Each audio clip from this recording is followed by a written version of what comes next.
Hello, and welcome to the Blatantly Obsessive Media Makers podcast, where we like to make and consume media, are obsessive about it, and don't care if you know. I am Jess. I go by SnakeJess Draws online. You can find me on Twitter, Patreon, and Blue Sky. This is my co host. That's me. I'm the co-host, Julian. You've probably seen me around. So, yeah, it's been a pretty good week for me personally. I'm a big Aliens fan, and Alien Romulus came out for home release this week, which meant I could get a copy of it. That was like not a cam or anything after having seen Yeah, it in the theaters, and I was stoked on it. I won't talk too much about it because I don't know if you've seen it yet. I Um, haven't. I've been meaning to take a look. It's just that, like, the way people on the internet talk about it, I'm worried that I'll be setting myself up for disappointment. I'm not a big, like, callbacks sort of guy. I don't like it when characters, like, point out, "That's an AT-AT over there," or something like that. "Oh, no, yeah, stormtroopers, or I hate the Romulans." oh my You know goodness, about that's the Romulans, worst. don't you? Oh my god, the they have backpacks now line. Uh, Oh, yeah. It Rise of the Skywalkers kind of killed me. But yeah, it has a little bit of that. It's not too bad. There's one spot that's really bad. It's the only one that still makes me cringe. But so much of the movie, I feel like was pretty good. But it really gets saved by the performances too. There's the synthetic in there, Andy. I think it's played by something. Oh god, I should look this up really quick. But it's played by David Johnson, and he acts his ass off because there's like a part in the movie where and this isn't like a huge spoiler or anything, but the Right. show may have spoilers. But there's a part where he gets like an upgrade that makes him a semi-villain for a little bit, and it really changes like how he talks and stuff. His whole performance goes over. But but yeah, I do recommend that, long story short, at some point. But sort of tangential to that, why I'm also sort of extra hyped is because I've been reading through so many Alien comics the last few months. I've read almost all of the Dark Horse comics and all of the Marvel ones they've done since they bought it out. Nice. And those are ridiculously fun. They vary like so wildly in what you're getting. Like sometimes you get schlock that's like really bad. Sometimes you get stuff that's a total joke. There's like a character named Mondo who's like the most badass guy you've ever like. Think of like an 80s badass kind of Duke Nukem. I was Like gonna say that sounds very, like, 80s, like, someone just decides, "Yeah, I'm gonna name my guy Mondo." That's never been done before because it's the '80s. exactly. And he shows up for a few stories and they're all really fucking funny. Um, but there's like some really there's a lot of good stuff there, and they switch between two vibes because they'll like have like books that are like more alien books where they're really playing with the horror, and then they'll have books that are more focused on like colonial marines and like how they do it, and Right. it's always like shitting on capitalism a lot. Wayland Utani just really represents everything wrong with like our kind of consumers and like business culture to 11, which is really interesting. And, is Aliens a, Disney-owned franchise now? Like, is there a possibility we could see, the aliens in, like, the MCU? It is 100% a Disney owned property. They'll Oh, never be in shit. the MCU. But I wonder if now they could do the Brood and it wouldn't be too close. So in X-Men comics, so a lot of times in comics, what you'll see is writers, they'll just kind of write in whatever cool movie happened recently Yeah. because why not? And Claremont did that with the Brood. They are a race of bug aliens that inject themselves into you and turn you into one of them. So they don't burst out of your chest, but you turn into a brood monster. And also they keep your powers, which is kind of goofy. And also they can talk. Uh, and they like fly through space with these sentient ships they've lobotomized. Like bioships? Yeah, there's like space whales, and they lobotomized them so that they don't cry out in pain anymore, and they just fly them around. I remember seeing something like that in an episode of Doctor Who. I wonder if they stole that from Claremont. Or maybe he stole it from them. I don't know. The dude's a pretty big nerd. He's he's great. He's great. And a BDSM fetishist. Like unironically, it's all in the book. When you're reading it, characters are like tied up a lot. They get bound up a lot. Damn. Uh they get age regressed. So this one isn't on him, I don't think, because the story that Magneto got age regressed into a baby happened before. But there is a story he wrote where Magneto comes back. And so he's mad about having been age regressed into a baby and then having to grow back up. So as revenge, he puts these collars on all of the X-Men that gives them the like motor control of a baby, and then puts them in chairs and has like a robot like take care of them like a robot babysitter. Oh my god. Yeah, it's really blatant. And this would have been, like, literal decades before House of M. Yeah, this would have been like in the 70s, like late 70s would be when this story happened. And yeah, it's no wonder that like X fans are a bunch of freaks because this guy wrote X-Men books for 17 years. We've got it's like baked into the franchise. You even see it in like if you I know you if you saw the clips of like Magneto in the recent animated series, like Oh, all up yeah. on that cross post tied up, like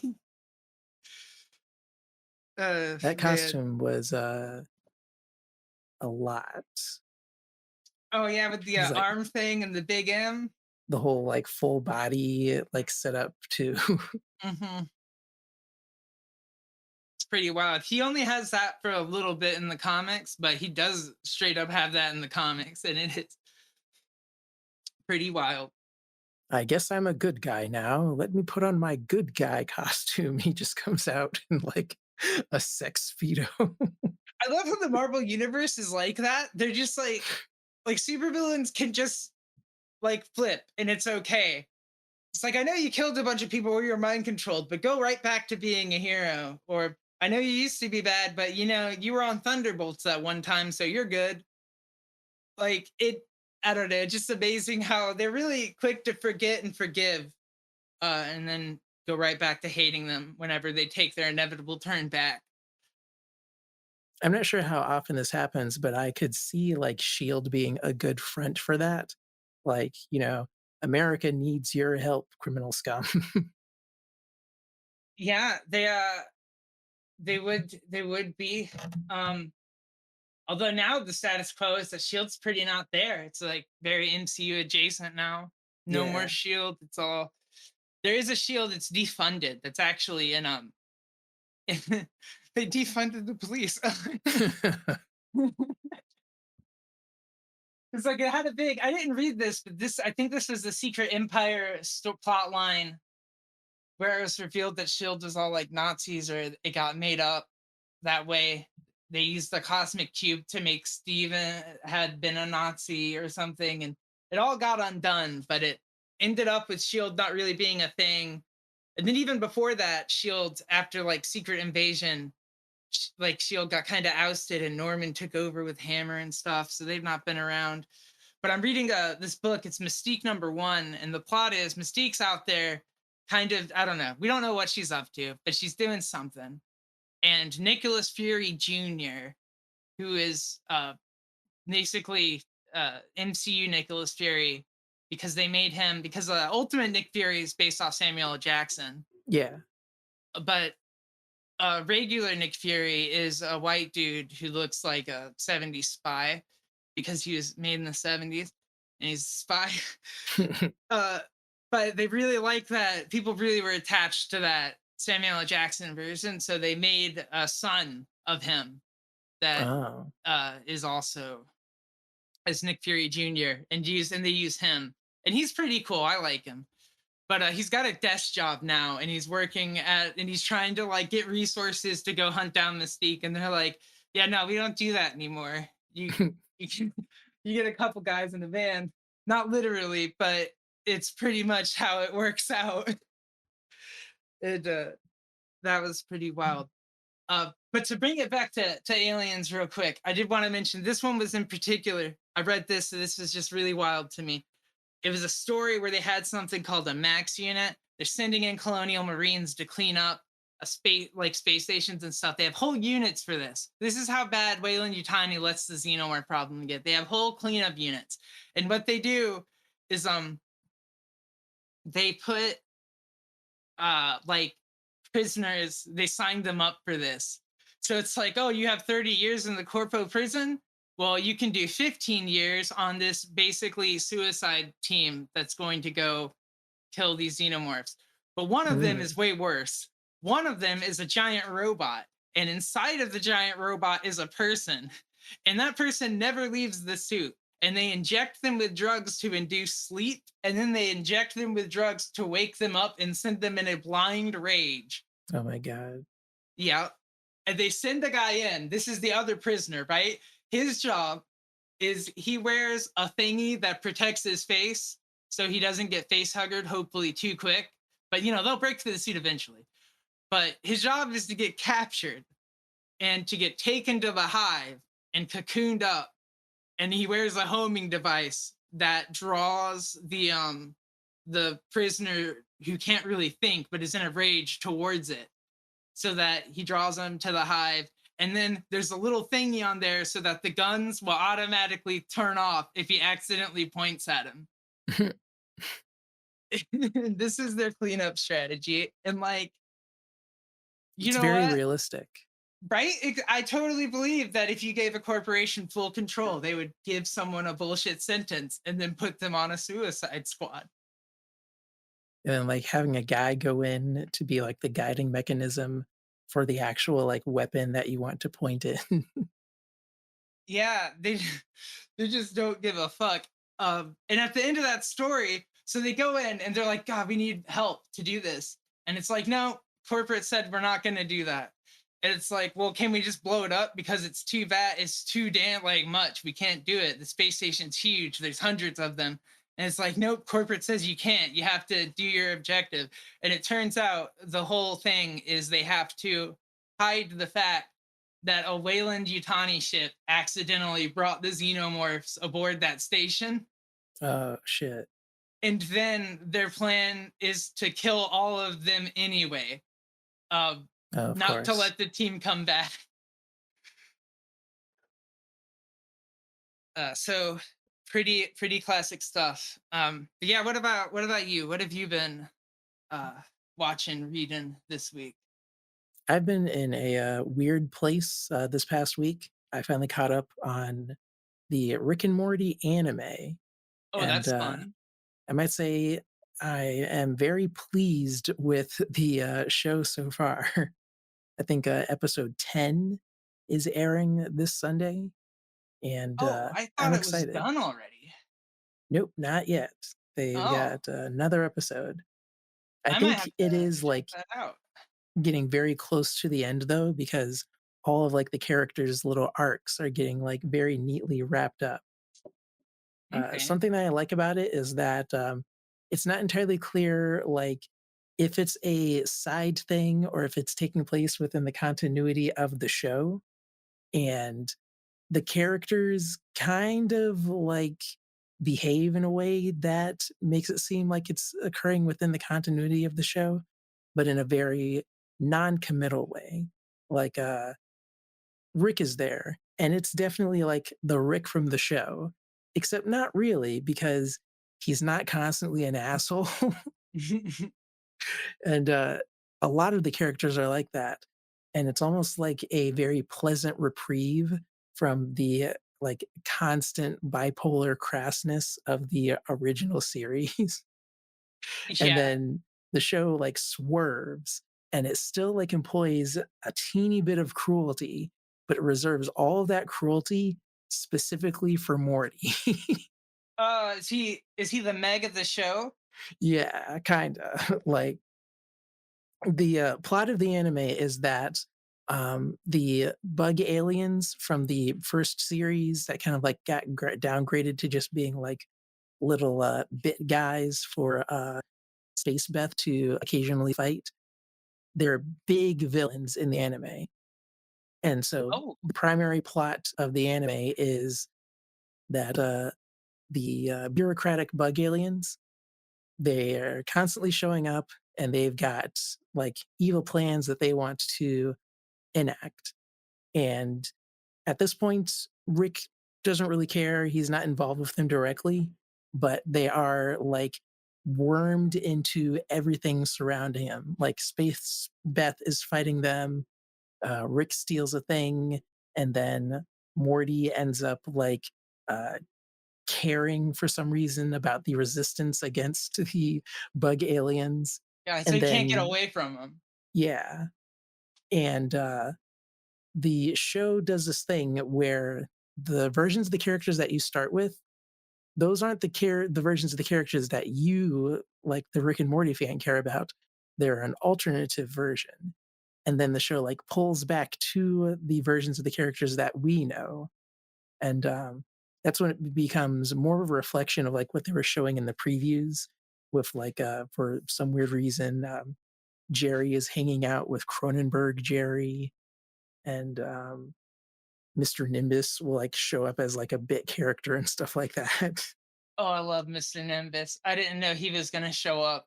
I didn't It's know when very this got random. made. He's like employed almost explicitly for like uh 2-second jokes, but it's still fun because it's like, hey, it's Mr. Nimbus and that funky art style they're using. Love to see it. Yeah, I only watched like an episode or two, and to be honest, I think I was pretty like out of it because I don't remember too much of them, but I did like the art style. I think I remember the pace being a little slow, and I might have been doing something at the time, so I couldn't quite follow the plot, or I was like confused, like was nothing really happening. It kind of felt Yeah. like that at first, and so I bounced off it because I was starting it when it was still like an episode out. So there wasn't much to latch on to right away. So That I one just forget. preview where they show a fight with a cyborg Tammy, that is still very slow and very ugly looking in the final version of the show. I think getting past that is the hurdle to getting to like the good stuff. Okay. I'll keep an eye out for that then. I'm definitely intrigued. Um, just But because yeah, it's the whole such a plot weird is idea. like there's a mysterious girl. She like is obsessed with Morty. What's her deal? Where did she come from? And like the show it tries to answer that, but then every answer is like subsumed by a different, more wilder answer. Oh my god. You And know then the that show like reminds me goes out of? of way to like ruin that relationship in the most hilarious ways. And so I keep telling people like you'll love Rick and Morty anime if you hate Morty. Because the show like keeps putting Morty on like these different levels of like increased importance or like increased upper state of agency and then goes, actually, no, fuck you, Morty. Ooh. And it's just funny because all of the other characters, they're living their best lives in this anime. Like everyone gets cool lines, they get uh moments of like plot importance, a lot of agency. But Morty, he's just getting like kicked around by the specter of fate almost. It's kind of funny because it's almost like a inverse of the show itself, where Morty Yeah. gets so much more screen time, or at least early on he did. Now I guess the show has become a lot more ensemble as the characters have kind of grown into their own voices more. Yeah, like that whole half episode where, Jeff hangs out with the, talking cat, and it's like its own self-contained plot. Oh yeah, I like that plot. I did not. The ending is a little weird, just because like I want to know what they saw, but at the same time, I don't. Yeah. People really hated that episode, and I thought it was pretty good. I was okay with it. My partner loved it. Like she is dying at all the slut jokes, like that everyone hated. She was really about the slut jokes. I kind of, hated the part with the dragons. I got the joke, and I was doing that kind of thing that people do where it's like, "Yeah, I get the joke. It's just not funny." Yeah, I Uh, could see it not being everyone's taste for sure. it's definitely, something that passed me by. I don't know, like, if it was supposed to be a parody, like, I kept looking for, uh, a Game of Thrones reference or something, and it's probably better for it that they went with something entirely original. Um, but yeah, I wasn't, like, going out on the internet and being like, "I hated the dragon episode. Whoever wrote that, kill yourself." I was like, "Oh, okay. Thank goodness for that B plot, huh?" Yeah, that that was a good one. Your bit about Morty's girlfriend in the show kind of reminded me of this American Dad gag they have, where like it's the vacation goo episode, and they basically they have this goo where they have the perfect vacation in it, and Stan's been using it to give his family vacations to not be around them for years. They've been doing this. And Francine's broken by it, so she has everyone else plan it, but they all do it too. They all do the family, and so they all decide they're gonna make it up to her because now she's depressed to the point where she's like suicidal. She hates her family, so they go on a cruise, and there's this girl that's really into Steve, and she's like, "There's no girl this into Steve. I'm in the goo again." uh, That's hilarious. it's America Dad has its moments, especially early on. I don't know about the new seasons. I know it's still airing because like TBS picked it up. Oh, wow. Yeah, right. I guess Fox is done with it, but TBS was like, "You're done with this? I'll take this." Yeah, why throw away a perfectly good ball? Yeah, this is a Seth MacFarlane cartoon we're talking about. This thing can just go until forever. It probably could go on forever, like, if the, political commentary stops being a thing to lean on, you can just, like, make it more character focused than it already is. Yeah, I mean they have Rogers like an infinite episode generator. So you True. can just do anything with them.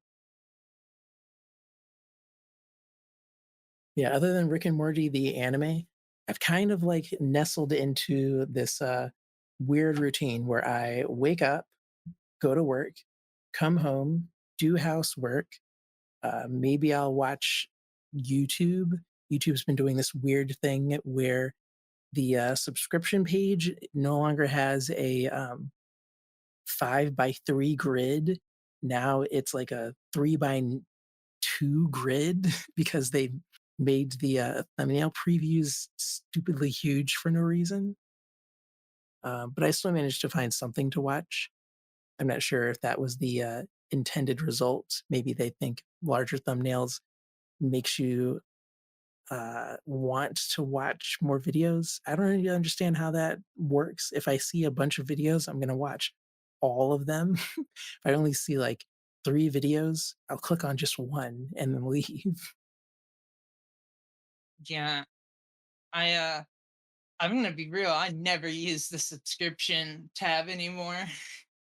I live for the subscription tab. Every time I look at the homepage, I kind of get whiplash because YouTube will insist on showing me channels I don't care about, and I realize that algorithmically, there might be some sort of crossover that I'm not considering, but it still annoys me.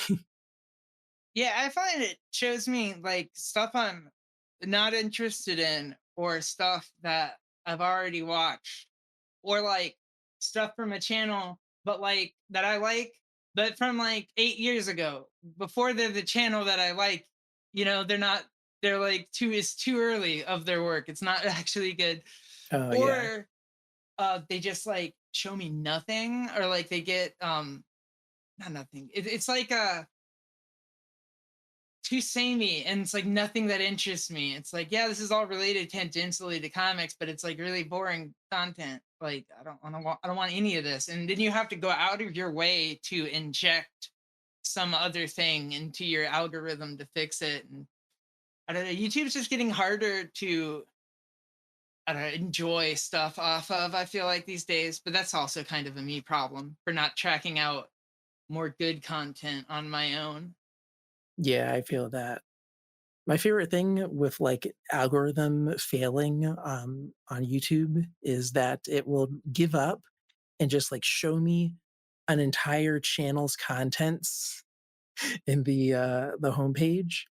Instead of, like, picking out different videos to show me, it'll just, like, show all, like, Vlogbrothers content or, like, all Linus Media Group stuff. The It's like, "Come on, this is what you like, right? Come on." Yeah, I'm like, "No." the algorithm's looking at your data set, and it's just shrugging and tossing that at you. Yeah. Oh man. Go home, YouTube, you're drunk. It's like that scene from, Courage the Cowardly Dog where Miriam is a baby and, she's like, "I want macaroni," and that's me, like, saddling up to YouTube for a video. It shows me all of the same of a video, channel, and I say, "More macaroni." "No, too much macaroni, too much Vlogbrothers." Yeah, that's how it is. And then in the end, I don't watch anything on YouTube. I, like, put on, Justice League or some nonsense. Hey, Justice League is a killer show. I've gone back and started rewatches of it, but I've never like done a full rewatch of it. It Sometimes I think I need to do like that setup you have with all like just the random and it like shows, and just let it filter through, because I'm like so terrible at picking a thing.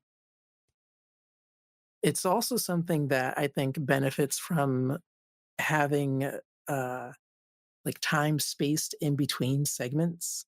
Like, when these shows were new, we weren't binge watching them because that wasn't a thing back then. Now it is, Hmm. but, like, shows almost have, like, shrinked to accommodate that. I could never, like, binge watch, Justice League or Justice League Unlimited, even though both are very good. Yeah, that's a good point. It almost parallels what happened with comics and writing for the trade. Now they're writing for the season more than before, where they would write, maybe like individual episodes, and then Yeah, maybe you'd have some season arc that got pushed along in 2 or 3 episodes, and then a finale. exactly. Which in that sort of scenario, it's sometimes okay, but even that tends to be, overbearing almost. So I get into these weird pockets where I'm oscillating between like the more focused like seasonal shows, and then I'll want to watch like some sort of self-contained like story single episode show, like a early Supernatural and like later Supernatural may as well be entirely different shows because Oh later my goodness. Supernatural would get very into the weeds with its like concurrent storylines where it will be a self-contained episode, but then they bend over backwards to like tie it into the larger narrative. Yeah, I remember that. And I think I got like mid show on Supernatural. I remember the Leviathans, and I remember like one of the last episodes I watched in college, was when I was really watching the show Yeah. the most. there's a scene where the Leviathan has to eat himself, like he's being punished, and like he like puts his hand in his mouth and then whoop, he's gone. And I was just like, the fuck? Oh, it was wild. That I don't know what season that was, but that was after a lot of stuff had happened. They had been to hell and back literally at that point in the show, and I think it went on another 10 years or something. Yeah, I do remember, that particular class of character that you're referencing, the, Leviathans. Like, when they were first teased, I expected more than what we got, but I really shouldn't have because that's like the whole show. They'll like show you a guy and then they'll tell you like, "Oh, this guy, he's like Mr. Kraken," or "Oh, that guy's Lucifer." Like, really? The guy in the t-shirt? Okay. It's sort of like when it just makes me think of like say like, what's that anime? It's like so the devil works at like a burger shop or something. I Oh, don't know. yeah, I know what you're talking about.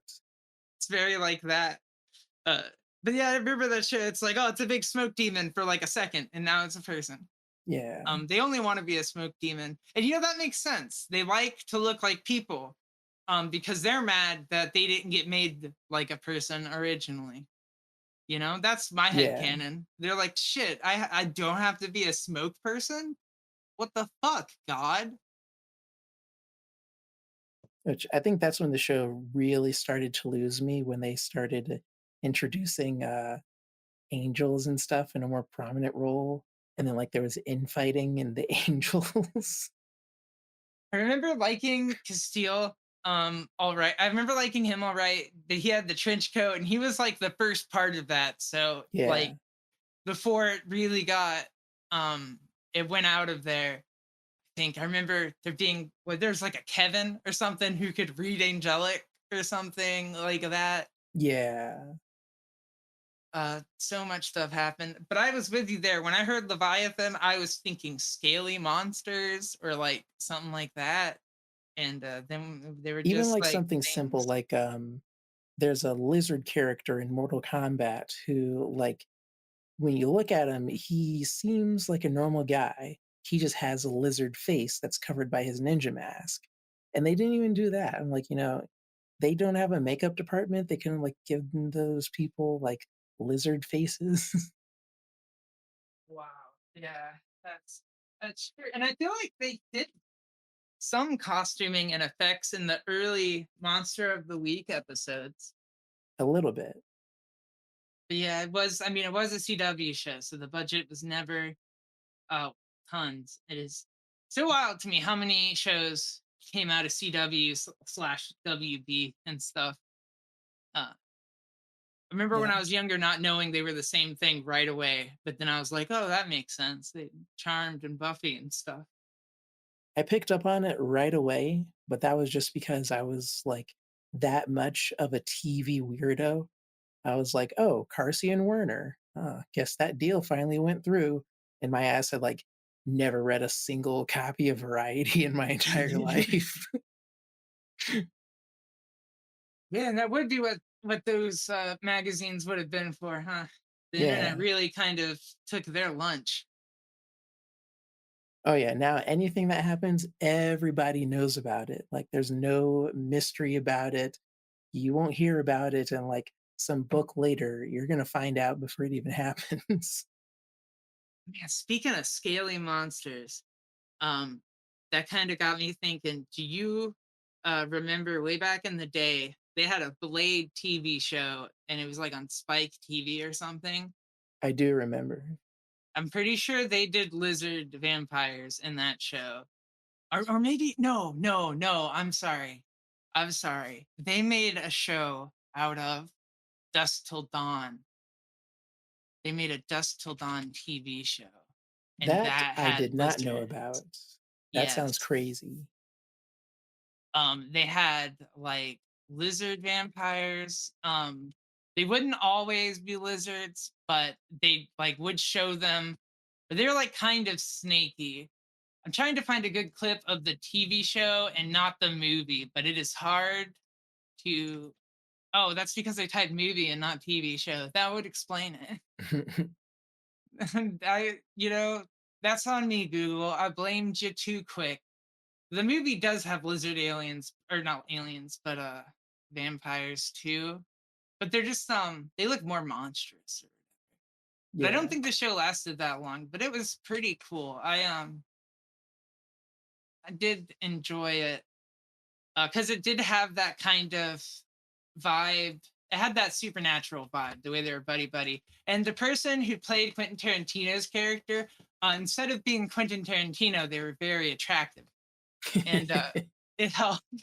Holy shit. I can't believe this was on TV and I never knew about it. Yeah, it was. I don't think it was that big. I don't know how many seasons it got. I think maybe two or three. Um, let's see. Yeah, It two, wasn't a three Fox show, seasons. was it? Let's see, what was it? It was on the network El Rey, Uh, produced by Miramax, Rodriguez International Pictures, Entertainment One, Sugarcane Entertainment, Factory Made Ventures. I don't know any of them. hmm. Developed You by mentioned Robert Miramax. I think Rodriguez. that might have been part of the problem. A lot of Miramax stuff would not get adequate distribution if the person like that would be doing the distribution wouldn't take Miramax's obnoxious and almost will be the term unreasonable deal agreements. Like for the longest time, they would only work with Disney because Disney would just be like, okay, sure, whatever, here you go.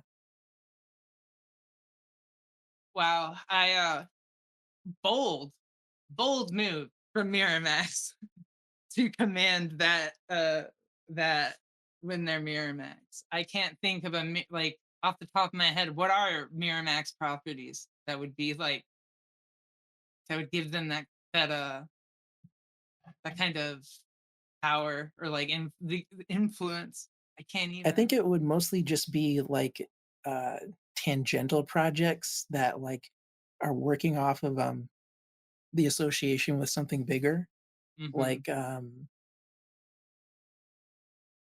what movie am They've I got thinking some of? horror stuff here. They At some point they had Hellraiser, but I don't think they do anymore because it's only listing movies for Hellraiser up until 2005, and I know there's newer ones. Yeah. I used to know this like almost by memory, but I can't remember any Miramax stuff. They were like a case study for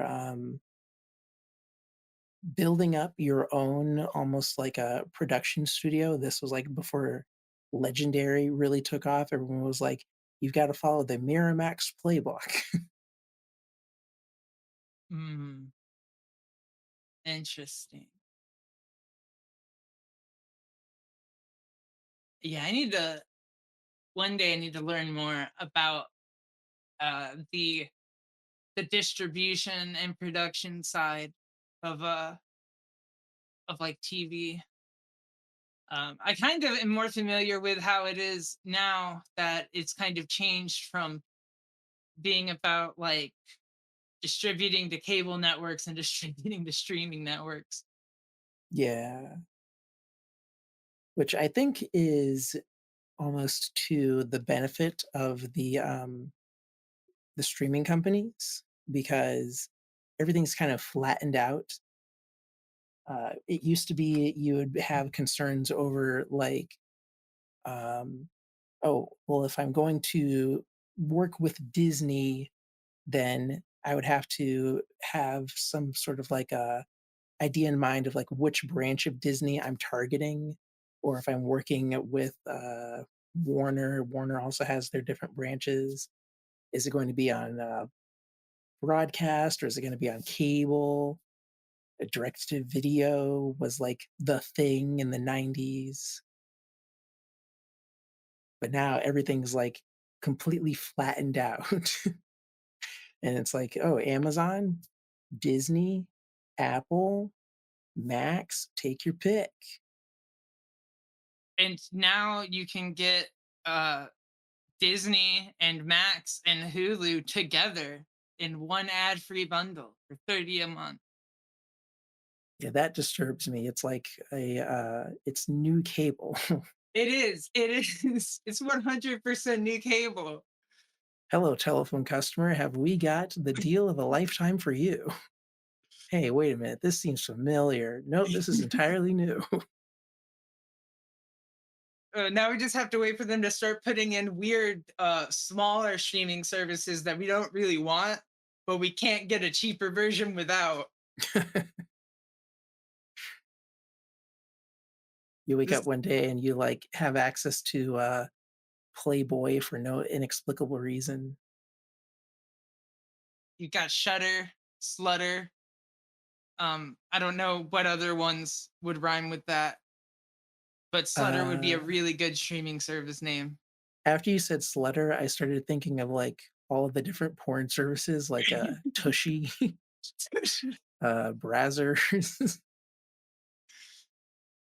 They just throw those in because they're streaming services.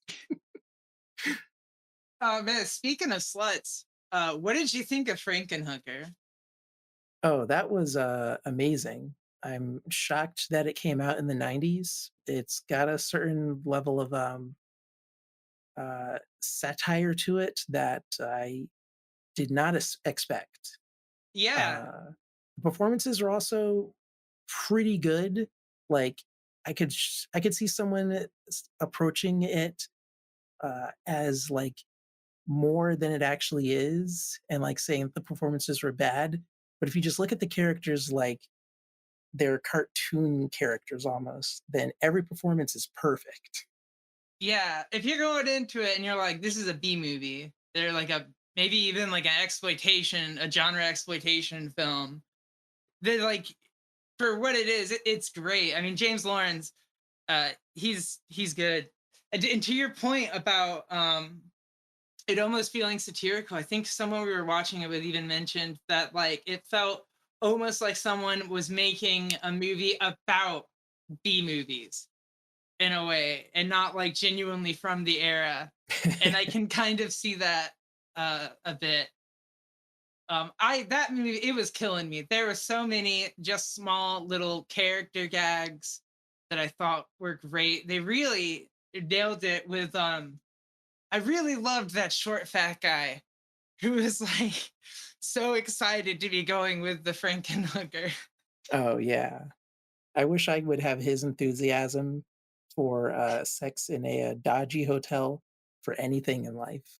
You need someone who looks at you the way he looks at a Frankenstein hooker. Oh man, there's so many good bits. You know what? That one guy, there's one guy who is like the one who is comforting Zora after all of the hookers when disappeared. He really Oh reminded yeah. me of the guy from the Warriors who gives the "Can you dig it" speech. I don't know why. He just has that same kind of face to me. Um, and he had like the smile to him. That's like a movie that's 20 years older. They wouldn't be the same person, but he just I don't know. He just kind of looked like him to Maybe be. they're from the same family or something like that. You never know with actors. It's crazy. You Yeah. find out like two people that you've never heard of, or like two people that have completely different names are related. Um, like Emma Roberts is like related to she related to again. I want to say Julia Roberts, but I think it's someone else. Oh But wow. she's Huge if related to true. a lot of other actors. Yeah, yeah, her aunt Julia Roberts is her aunt, and Uh, it's just full of these things. I yeah, that love Emma particular Roberts. guy, I really liked his performance. Um, like he really fills the frame despite like mostly being almost off center. Like Hmm. I guess whoever cast him knew this is going to be a great character. Um, like the shot composition also was like really good. I liked a lot of the decisions they made with that movie.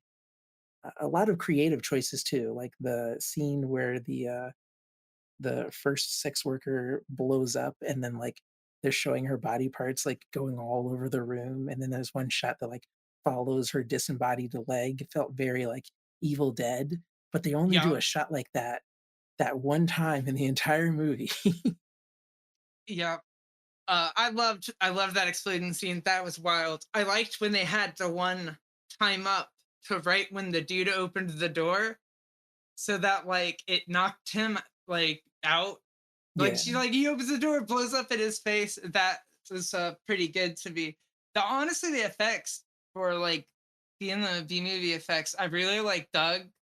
I always love seeing like movies work with within limitations, you know, cutting away and showing a blood splatter, such an easy shot to make, but it's really effective storytelling, and I always appreciate that kind of stuff. Yeah. Um, and I really loved the at the end of the movie when the like body part amalgams come out. Oh yeah, I those are awesome. Yeah, I loved that. I was about that. They Hardly really ever went see freaky. anything like that in film now. Like, I'm sure if they were making this now, those would have been CGI and they would have been very dull to look at. Hmm. No, people don't like to get weird with their amorphous blobs anymore. Um, Man, speaking of amorphous blobs, I didn't plan this, but this is really convenient. I was reading this comic series. It's like a 5 issue series I read recently called Dawn Runner, and it's like a kaiju book. Ooh. And it goes hard. It's kind of like it as a like a plot. It's kind of like if Pacific Rim had a heart. Like a real like actual story there. Because it's about aliens coming through and they're giant monster things and they're fighting it with a robot. But the artwork goes so hard. But there's a part where it is kind of amorphous blobby. I got a photo of it actually. Ooh, wow. They should Yeah, put that on the cover. They'd sell more copies. for sure. Yeah, the art went hard in this book. I'm gonna post just a couple more panels because I brought them to illustrate um just how like sick this was. Oh shit. Yeah. And then there's like this one, those are like the really cool like kind of mech bits. There's this other one that it's like she's in like a spirit vision. And I will like edit these on screen, or one of us will, whoever edits will like put the photos up. Yeah.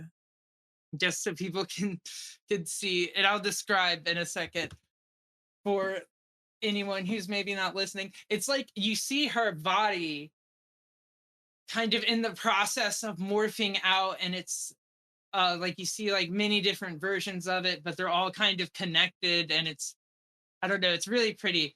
It's like I her love and stuff like another that. person.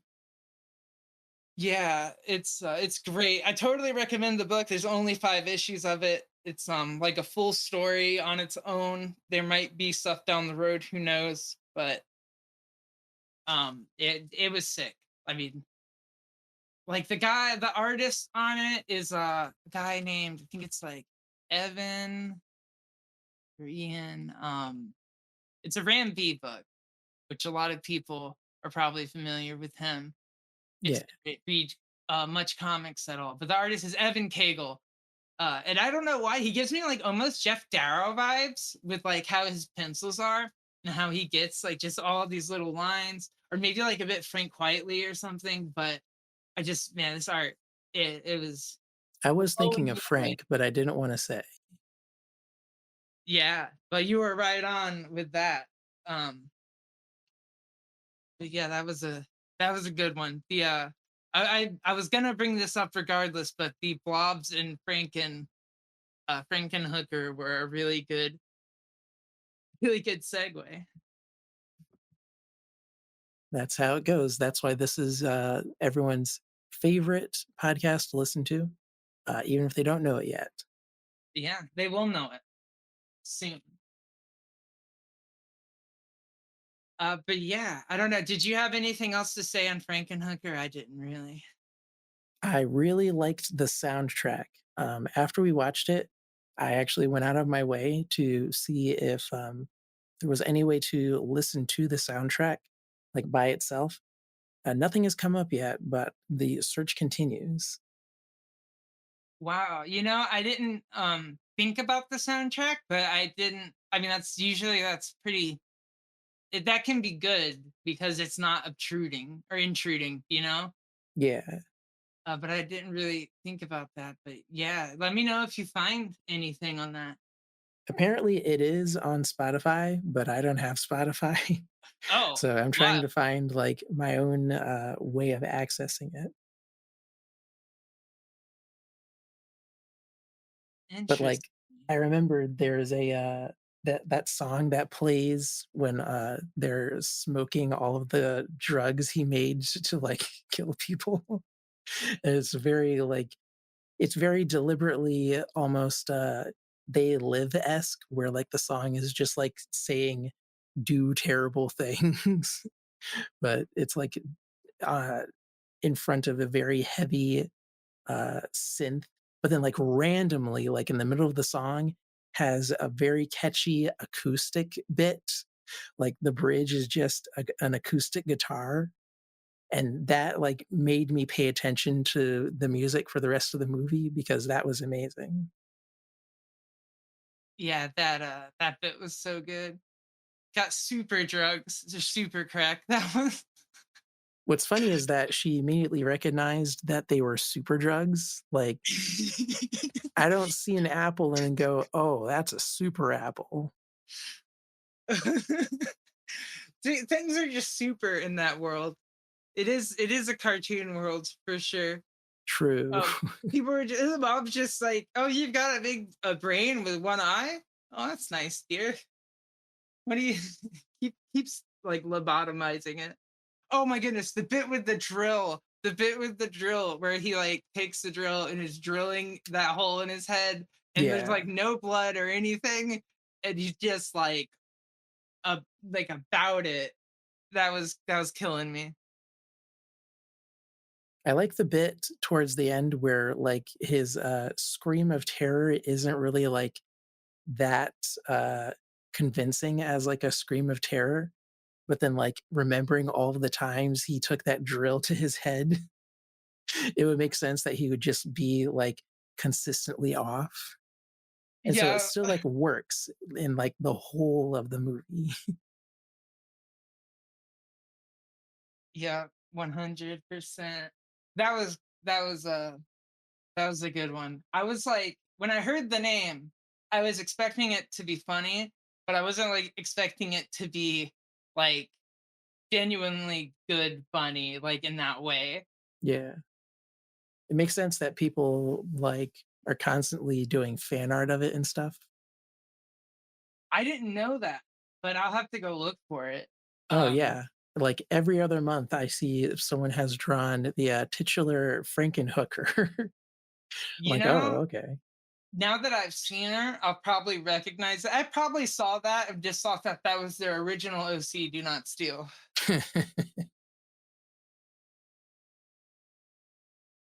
That could also happen. I'm sure someone out there is like, "Oh, crap, a Frankenhooker. I should have thought of that. It's so good."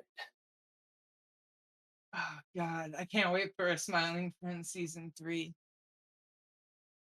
It'll happen I eventually. They just recently announced that, there's another season of, YOLO, so Oh that's what, Michael Cusack has been working on. Eventually, he'll have to circle back to Smiling Friends, though. yeah, I initially bounced off YOLO when I tried it.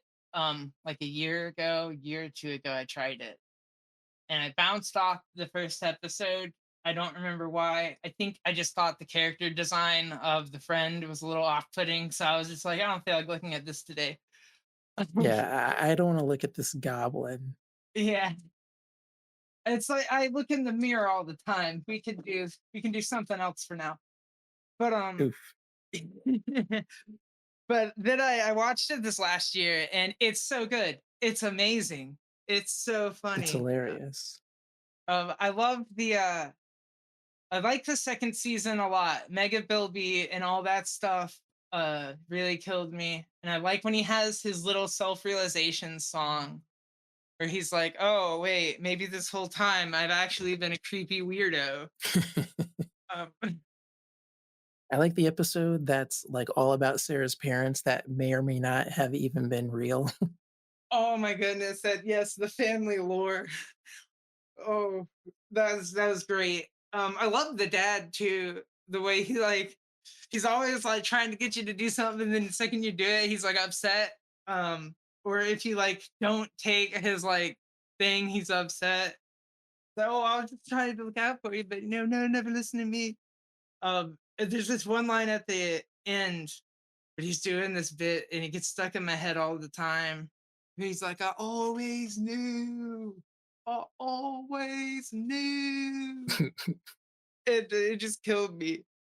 And there's a bit too. I remember hearing it and being like, do they like do this after the fact?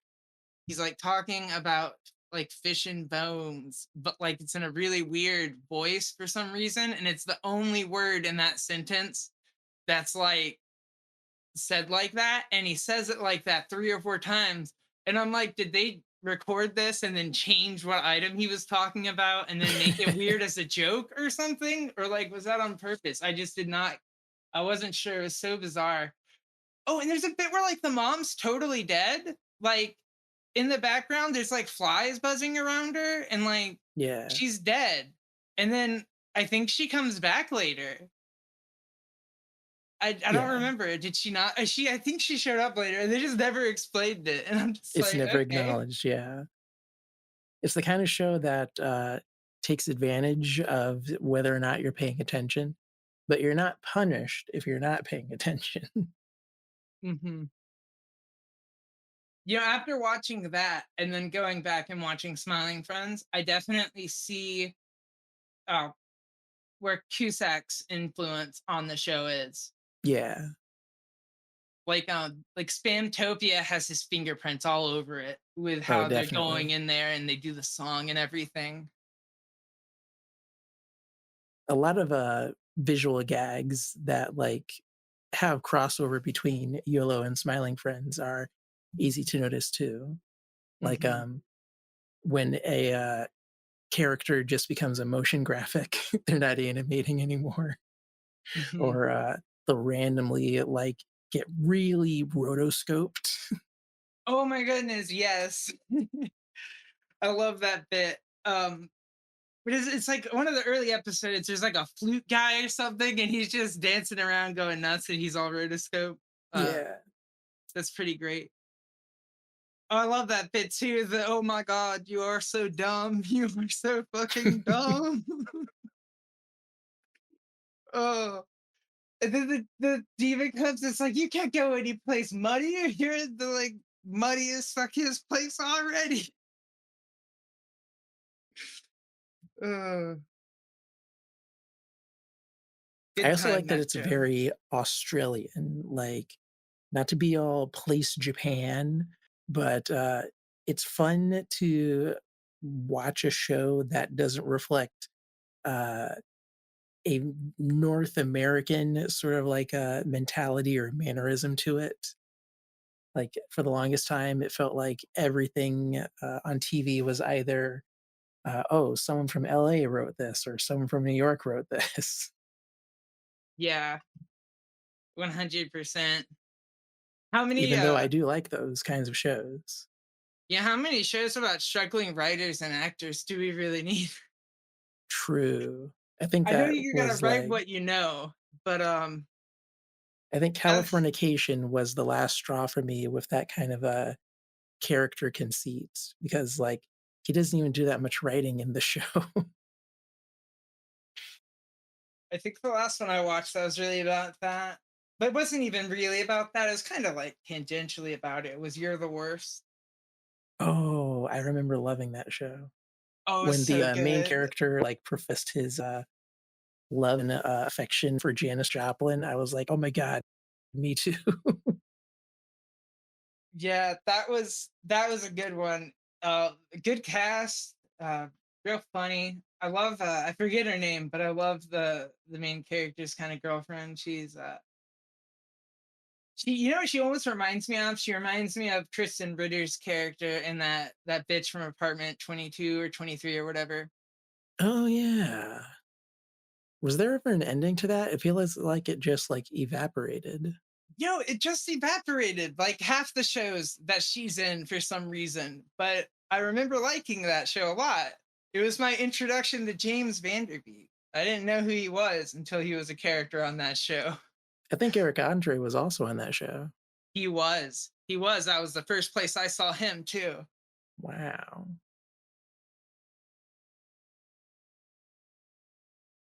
Huh. Now I wanna know what Christian Ritter is up to. Right? Oh Let's man, you know what see. else she was in that I didn't know until I went back? Uh she's in Gilmore Girls. Oh. I don't Yeah, think I ever she's watched that.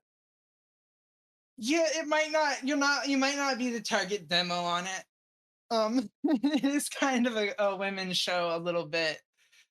Because it is all about like uh it's about a single mother who has like run away from like her rich family and she's gone and now she like works and manages this like B&B in like this small town. And she has a daughter that she raises alone. And the daughter is like exceptionally smart. And they both talk really wittily and fast at each other. They reconnect. The premise of the show is that she has reconnected with her rich parents so that they will fund their granddaughter's education and send her to the really nice uppity school that they all went to, which will give her all the advantages in life because she's also really smart. So she'll have money and smarts. And it's like her living in a small town, but also going to this, uppity rich school and all that stuff. And like Peter from Heroes, that actor, Milo something. Young Kim is in it, and he's one of her boyfriends. I think he might be the bad boy, Jesse. And Sam from Supernatural is in it, and he's like her other boyfriend that they have little back and forth stuff with. And it was Oh, good. okay. Yeah, it was good. I liked it a lot. It went on for a long time, so it must have had something going for it. Yeah, no, I mean it genuinely is pretty tightly written and the characters are good and it could be really funny, but it is like 100 words a minute sometimes. So if you can't handle that, it could be bad. I just But then literally they never knew, like, what it was about. They would show commercials for it, and it would be like, "This is gonna happen, and this is who's gonna be there," and I'm like, "Doing what?" it's more or less existing. But yeah, no, the advertising, I only watched it because I think I was watching it with my partner, because I never heard of it, but they had seen some of it and wanted to watch the whole thing. So I was like, let's go. And then a while later, coincidentally, they did like a follow-up, like a revival season. That was just bad. It was just bad. I don't know why it was bad or who made it bad, but it was just bad. I mean, And admittedly, during the, airing of that show, I was definitely in my Rube era. I, am pretty sure I showed up for every single episode of Reaper, uh, which wasn't good. So, maybe it's time for me to, make up for that and check out Gilmore Girls. oh, what was I've got to know what Reaper was because I do not remember this. It was also a, CW show, and it was about a guy whose life was perfect. Everything about his life was super cool and chill, and he was the best guy ever. And then he finds out on, like, some arbitrary year, after his birth, I think it's, like, after he turns 18 or something, the devil shows up to, collect his soul because his parents made a deal to make his life like really cool and awesome. And in exchange for his immortal soul, he has to like hunt down demons for the devil Okay. using like demon powers. And That's yeah, kind this of sick. photo, like, this is the whole vibe. Like, you can't tell, there's no chemistry between any of the characters. The Okay, so guy in the suit, he's the devil, and okay. it doesn't fit. I was like, is he the Giles? Like, what is this guy? He looks like he's the stuffy boss. Um, Yeah. but I yeah, I mean, guess that he is is the show. the The devil is a stuffy boss. He shows up, he says, "You're not performing very well. You better straighten up or I will take your mortal soul." Like, that's the show. And this then guy. you can tell who the wacky comic relief character Oh is. yeah, let me guess. It's the chubby dude with the beard and the frosted tips. Yeah. Yeah, no way. And then this girl, she's just girl. Yeah, a very bad show. Um, and I think a lot about those CW programs, and I wonder, like, oh, I missed out on Charmed. Should I go back and watch Charmed?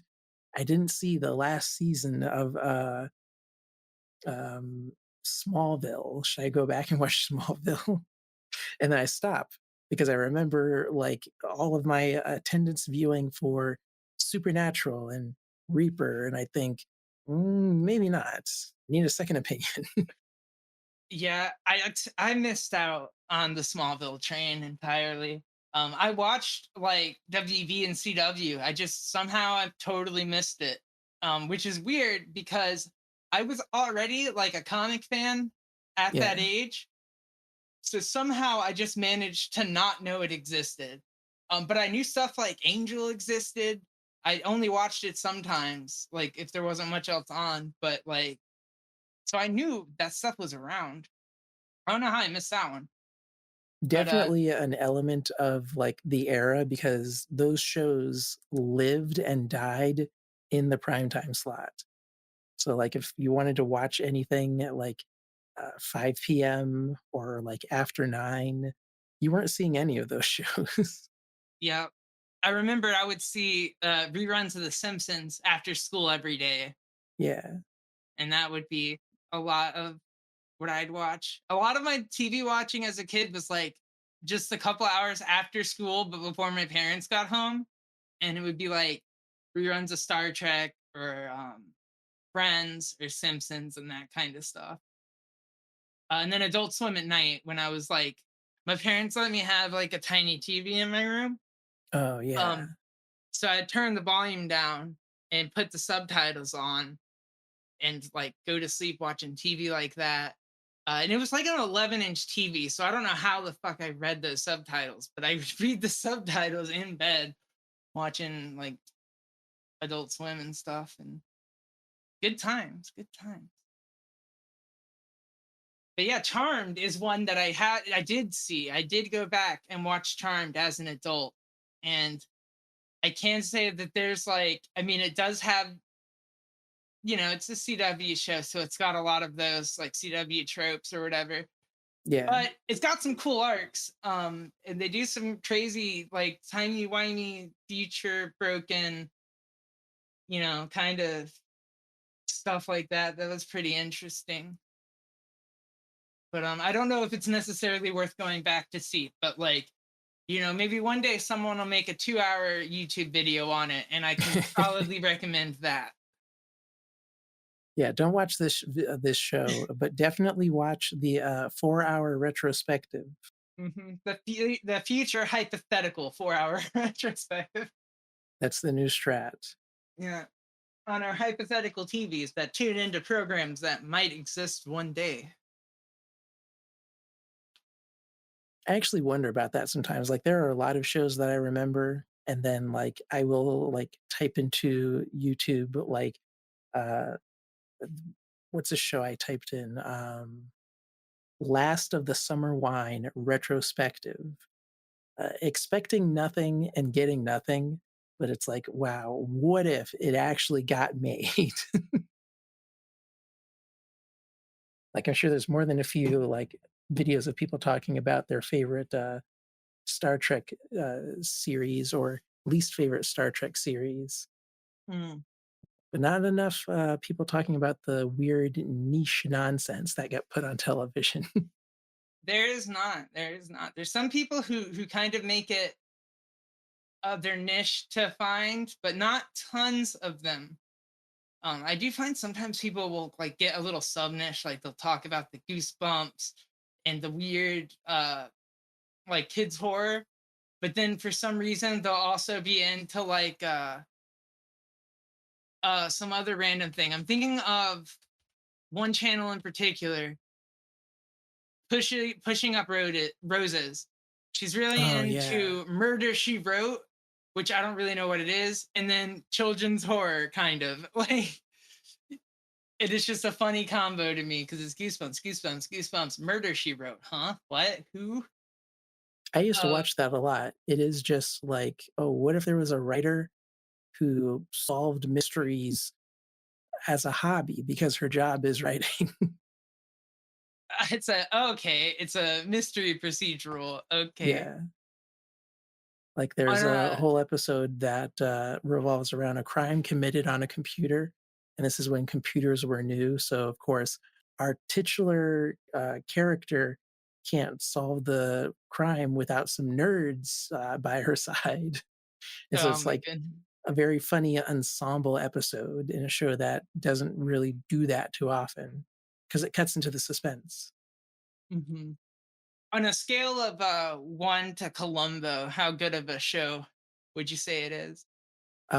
If we were to consider Columbo a 12, it's like a solid 7, which isn't Okay. bad because most Yeah. television from that 7 is or sorry, most television from that era is just mostly 7s.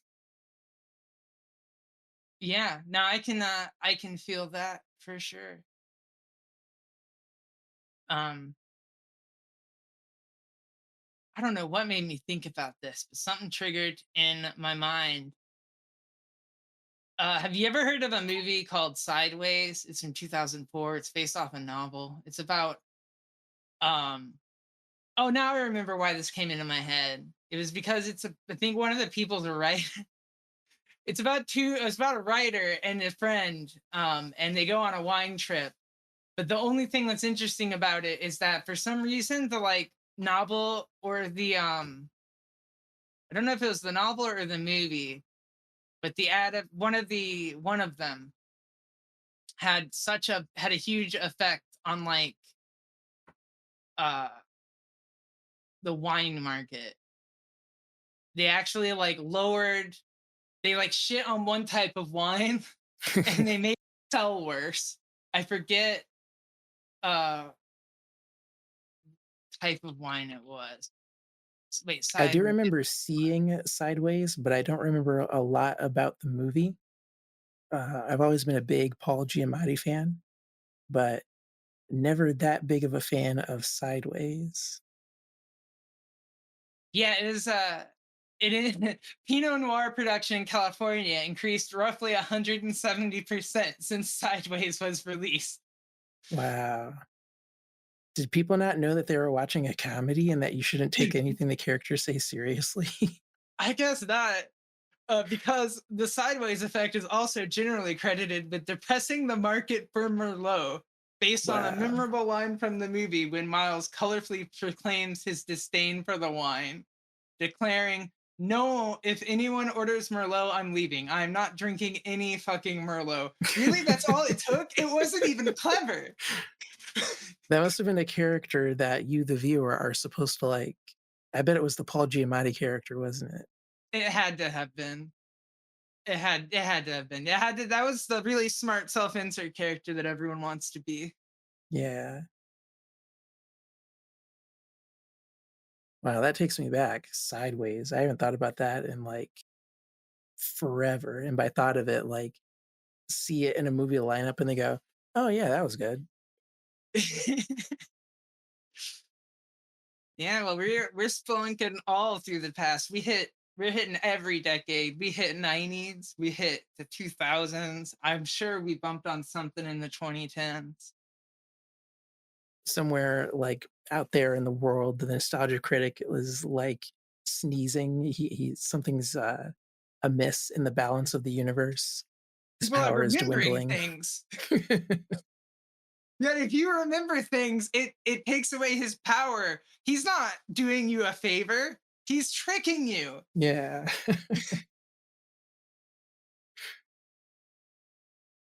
Uh, well, His I ears think, start burning whenever someone, like, has a fond memory for a B movie instead of, like, looking at it overly critically.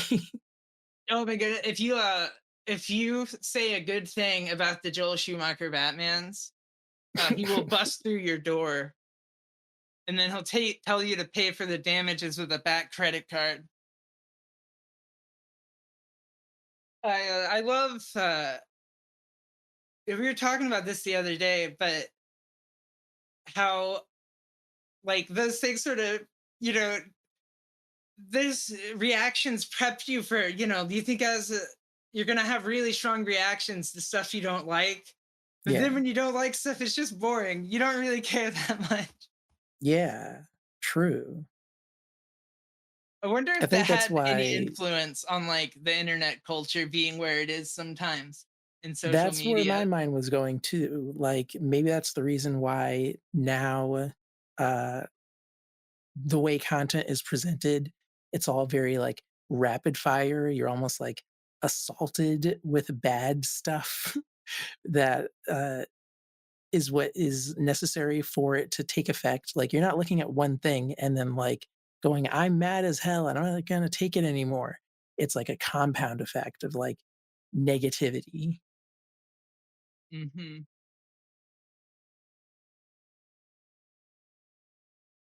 Like, That the just AI stuff, like, there's so much bad AI that even just, like, normal AI is just, like, added on. You would probably have, like, no reaction to a normal instance of, artificial intelligence being utilized, but because of all of the shitty AI, it gets caked in with that stuff.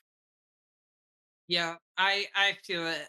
I do kind of dislike that too, because I do think because internet conversations aren't always nuanced.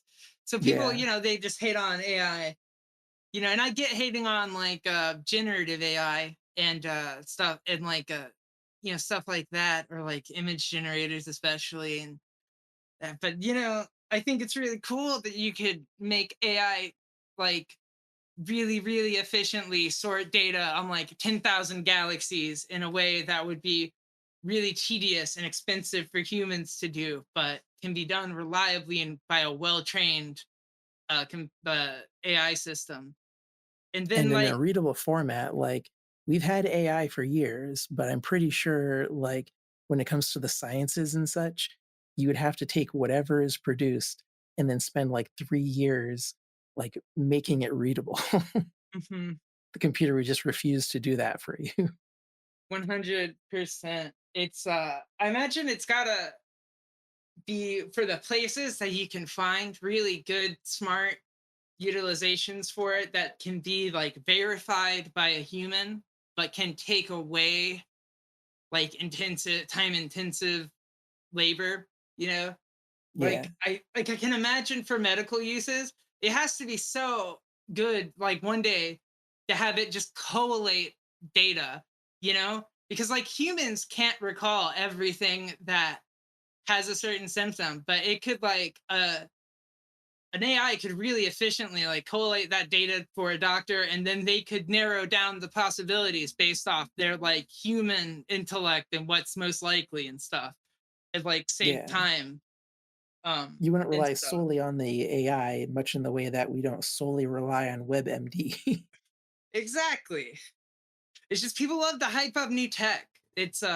Yeah. It's like a happens all the time. You get these tech bubbles. I'm not immune to it. The moment I got my hands on a portable computer, I something clicked in my brain. I'm like, "Oh, we've gotta make portable everything. I need a laptop. I need another portable computer running a Raspberry Pi, but I also need this Arduino." Are they still selling those, what do they call them? Intel NUCs? Like, I need a NUC. Oh my goodness, that's almost like it's it's like you're like susceptible for tech gear Yeah. specifically. I think that's one of my favorite moments in Community is when the dean's like, "Would you? I'm a level 7 susceptible." Oh, yeah, the, episode where he's like, working for Toyota. Yeah, the Britta and whatever is into their boss finds him, and the next thing you know, he's got like a Prius. Oh man. Oh, that's such a good episode. But I get the same way with some types of merchandise, or marketing. I can be a real mark for like dumb tchotchkes and stuff.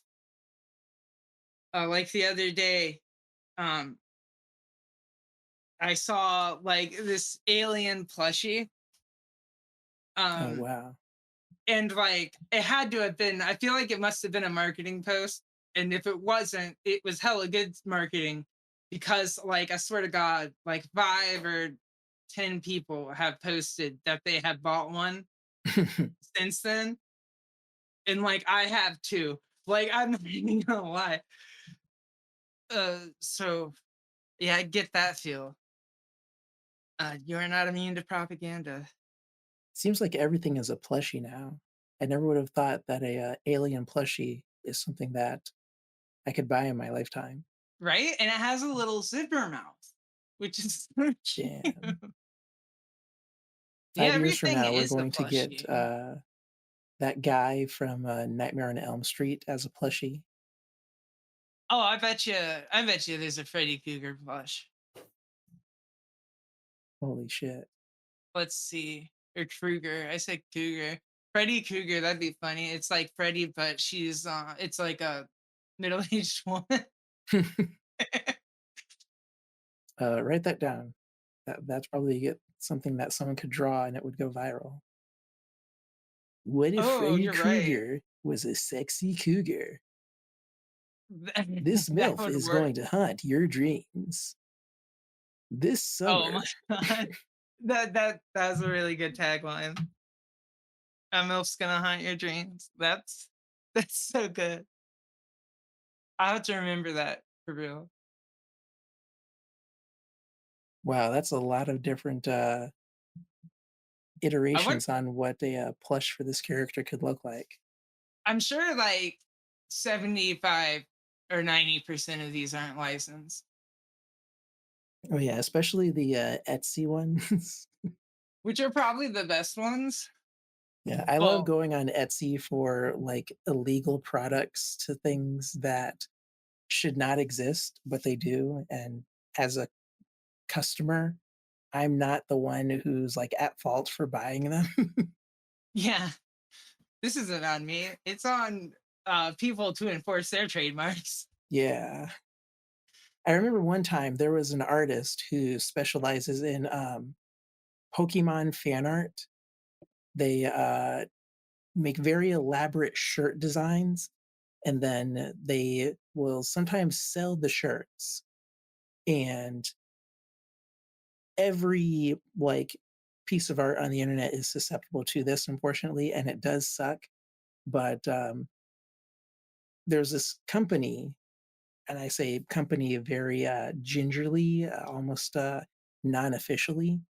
They took this person's Pokemon shirt designs and, like, just completely ripped them off and then started selling competing shirts, Oh my goodness. and I did the most, like, underhanded, evil thing one could possibly do in that situation. The artists found out that they were selling these counterfeit shirts of their designs, and they put them on blast. They were like to all of their followers, "Hey, these people stole my designs. They're selling them on this shady website. Help me put a stop to them." And so I retweeted the tweet, posted it on all the forums and all the discords and whatever. But I also bought 2 of the counterfeit shirts because they were 10% less than the artist version. Listen, you did your part, okay? You got Yeah. this put down. But At least then after my order was confirmed, I went back to the store and reported the Shopify account. oh, So no one else could buy a counterfeit shirt. there you go. There you go. You know what? And you even have more credence now because you were actually a customer. You could even be like, wow, this is so wrong. I just realized, wink, wink, you aren't them. Yeah. The best part is I got the shirts, but, like, Oh my thinking gosh. about that, I'm pretty sure I'm not supposed to report it, but then also buy a shirt. Oh, really? Well, if they don't say that, then it's really on them. Yeah. And that's why this episode is sponsored by Rocket Money. No. But speaking of sponsorships, I recently bought a disc plate, which is like one of the most YouTube advertised things I've ever seen. At least it True. was at one point. Um, so that actually made me hesitant to buy one because so many things that are heavily advertised on YouTube are heavily advertised on YouTube because they're bad products. Yeah.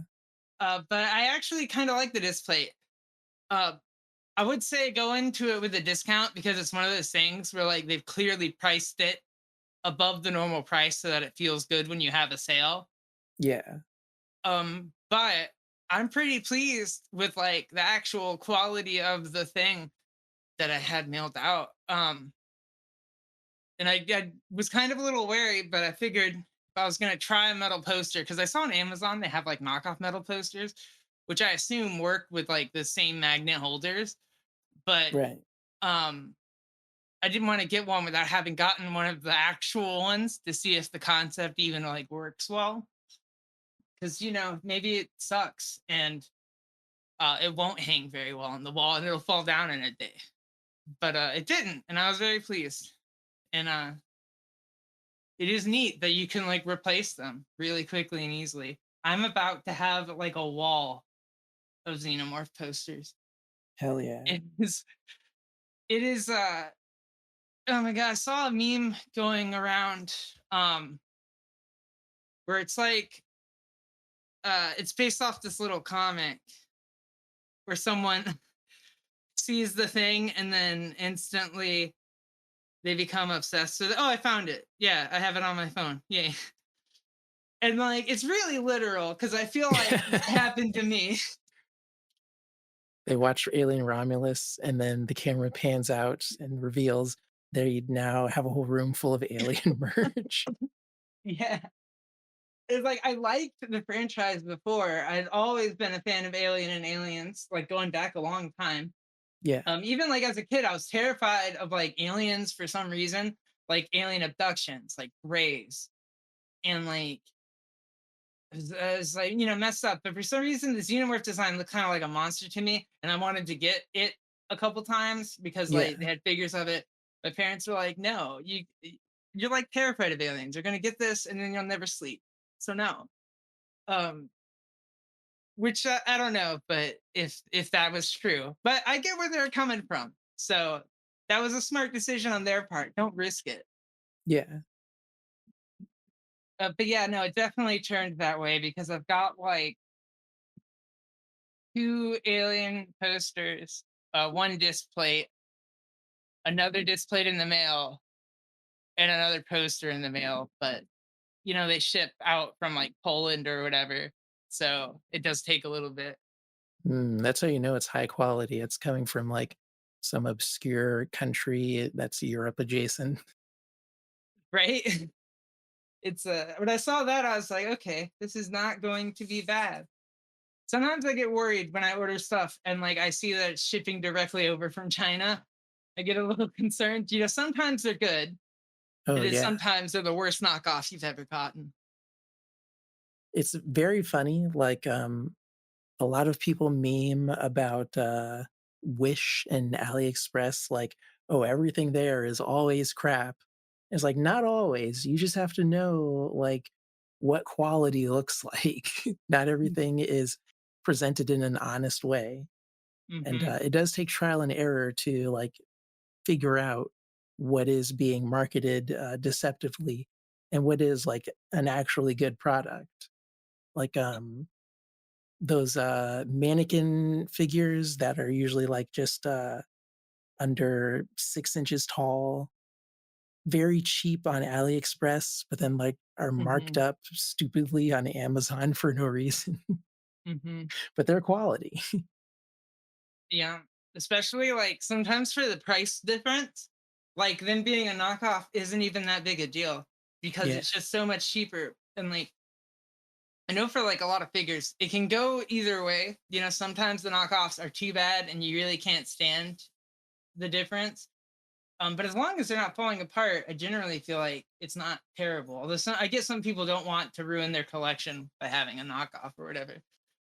Um, that doesn't matter to me so much as long as like I just don't want to risk it usually.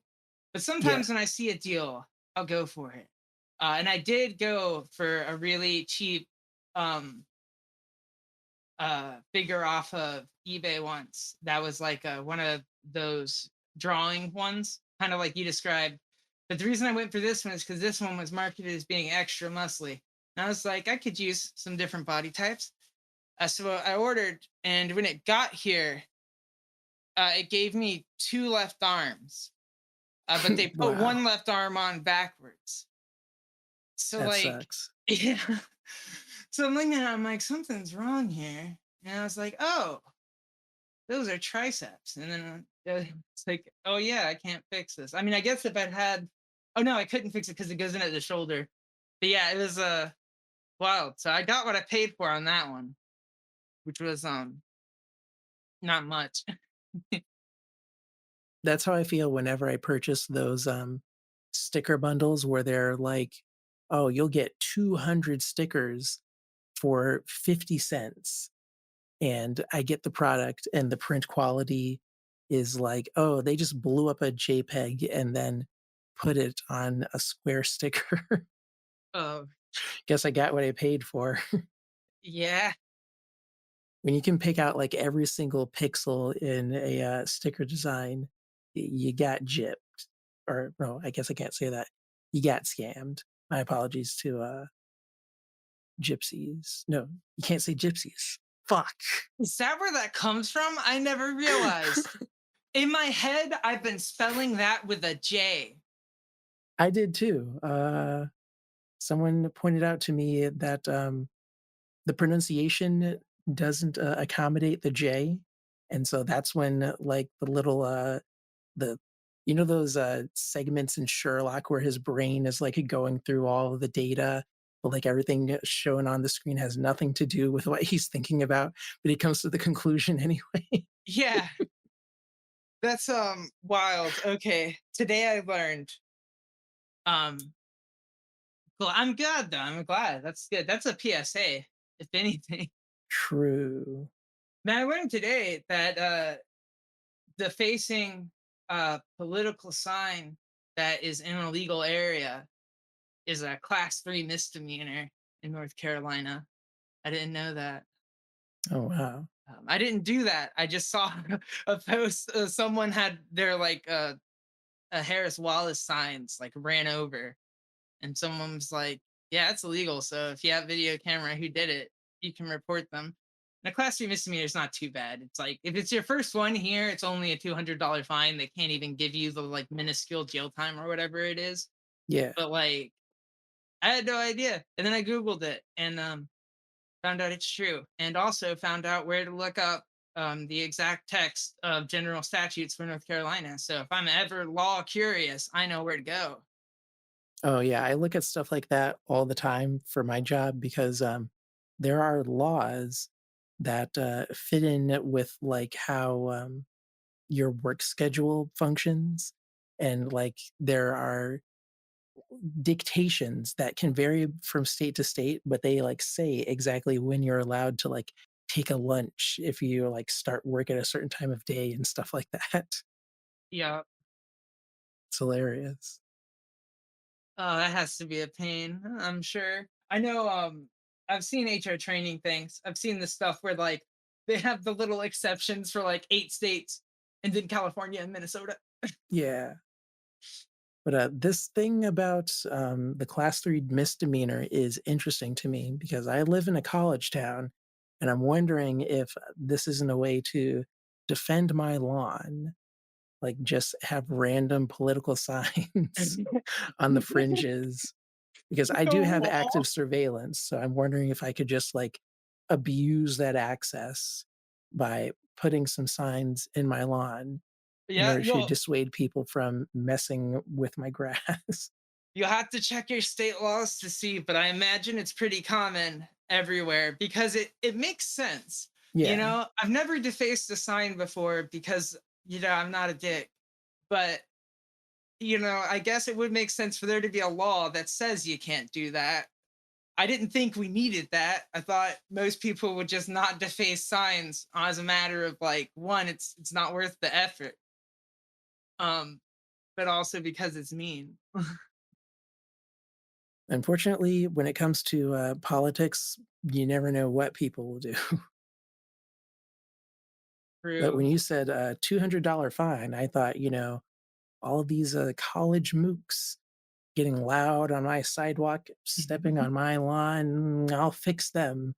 $200 can kill a man in America. Oh, no. It's true. Oh man, I remember when I was in college, I had a buddy named Luis, and he got this bullshit ticket. So like, I mean, he was kind of. Well, I'll tell you, and you can decide. So we were going to drop off at the cafeteria. We were gonna pop in and get takeout really quick. Yeah, And so we went in and got takeout, and he stayed in his car, but he had pulled into a handicap spot. But he didn't park and leave his car. He sat in it and was parked. And then the cop lady came and was like, "You can't be here because I'm giving you a ticket because you parked here." And he's like, "Oh, well, I'm not parked, but I'll leave." And he got in a big argument about what's the definition of parked. I'm not in park. My foot's on the brake. I'm just sitting here. And so they got into a big thing. He was kind of an argumentative guy. I remember we got busted once for underage drinking outside of Carowinds, and he was arguing with the cop then, and his half brother had to just be like, "Dude, shut the fuck up. Your dad's not a wow. lawyer. Why would you say that?" But he argued with them over it. But sometimes it would work in his favor because he went to court over the ticket because they gave him the ticket. He was going to try to pull out of the spot, but then the cop jumped behind him and stood there and was like, "No, you're not leaving," until another cop came, and then they gave him the ticket. And he went to the court, and he's like talking to the judge, and he's like, "Listen, okay, I'm telling you, I'm either gonna pay this ticket, or I'm gonna pay my rent. So what are we gonna do here?" And the judge was just like, "Whatever, just go. Don't do that again." And Wow. it was wild. I love that, our legal system allows for that kind of thing, but I kinda feel like if the judge really wanted to, they could have, like, made him eat that fine, Oh, 100%. which is unfortunate. But thankfully they just weren't willing to fight too hard over it.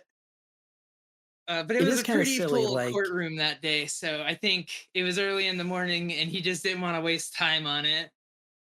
I would also, if I were the judge, I would factor in the fact that it took 2 officers to give him the ticket. Like, that is kind of a waste of, city resources. At that point, it's almost like robbing Peter to pay Paul at that point. Hmm. Uh, I would just consider that as, like, a, member of the, mechanism that makes up the, city.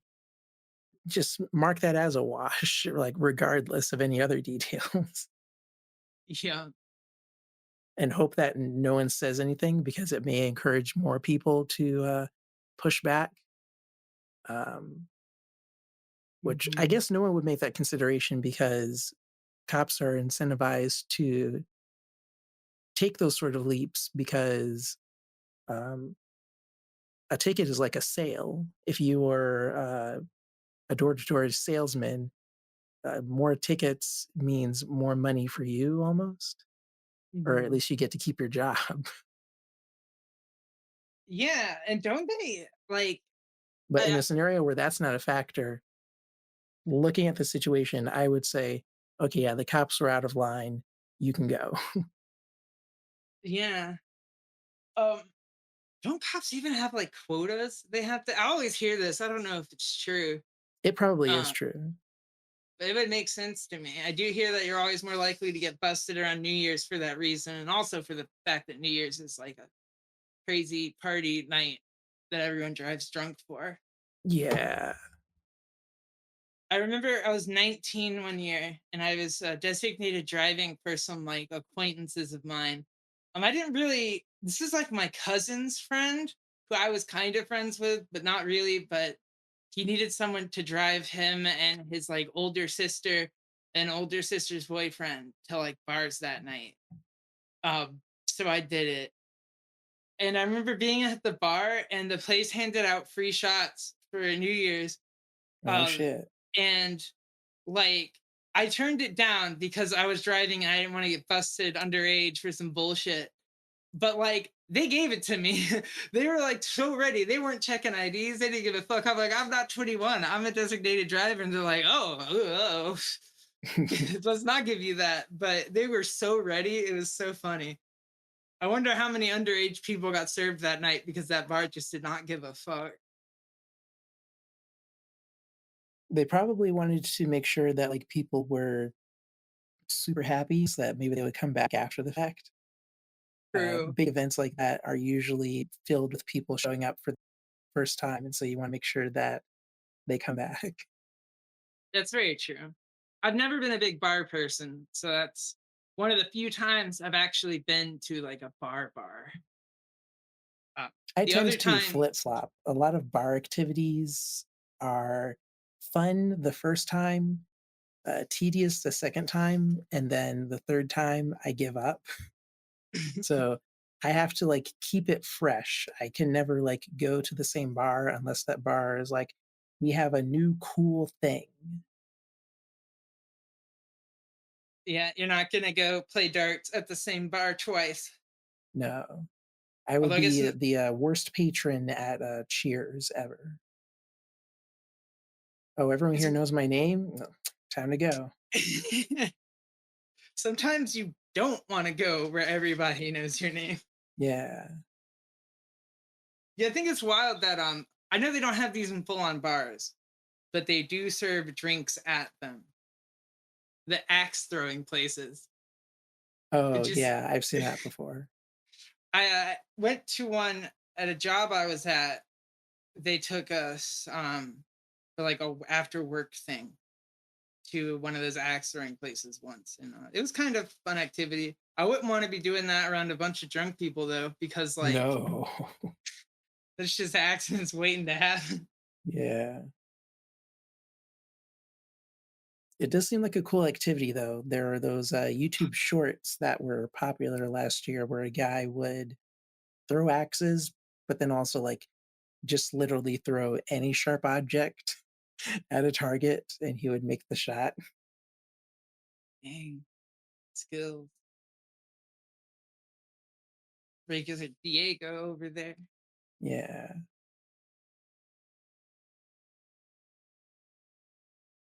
But yeah, I think now would be a good time to kind of wrap this up. Do you have anything you want to plug before we leave? Well, at the time of recording, we are all on Blue Sky. So if you are a Blue Sky user and you're looking for someone cool to follow, you can find me at what is it? Blue Sky? No, B Sky dot app, which is so weird. And Yeah. then slash profile slash Julian dot Moe, MOE. I have one of those goofy URL handles, which is funny because if you go to Julian dot Moe, it does not go to my Blue Sky profile. But I'm interested in seeing if the follower account there can grow, like in any meaningful way. And also just to see, like, more people sign up, it kinda looks very dull right now. Everyone's, like, being very weird and saccharine about joining, like, were they really that traumatized on Twitter? It's the same thing you see when like people exodus away from Reddit. Whatever the place is, it just becomes a big gang of like, oh, it's so much better than Reddit here. It's so much Yeah, better than Twitter here. It's very weird. I don't like that. We need to get some normal people on Blue Sky stat. Yeah, yeah. We need like I don't know what will make it feel normal. You know, I don't need people to yell at each other, but maybe they could have an argument. Like, Yeah. yeah, maybe it could be like a peaceful one that's back and forth, and they both cite sources. That would feel better and be more normal. But, failing that, if Blue Sky isn't your thing, I also have a website, vqcd.in. That's where all of my cool stuff lives, and in this age of, like, social media displacements and the, threat of your content, like, being moderated by some mook who doesn't know anything, you wanna have a personal website, and I do. Please visit. And it is a snazzy website, if I do say so myself. You've got a real Thank you. aesthetic going on there. Um, Literal years of, twisting and tweaking. well, it works. Uh, I am also on Blue Sky. I am SnakeJess Draws on Blue Sky and Twitter. You can find I'm working on a comic right now, Wow Son, the first 23 pages of which you can find for free on either platform or for free on my Patreon. And if you want to spend $1, you can find pages as they come out. Right now, I'm up to page 33 on there. They come out weekly, so if you want to wait, you can get them that way too. Hell Uh, yeah. and we will catch you next time. Thanks for listening.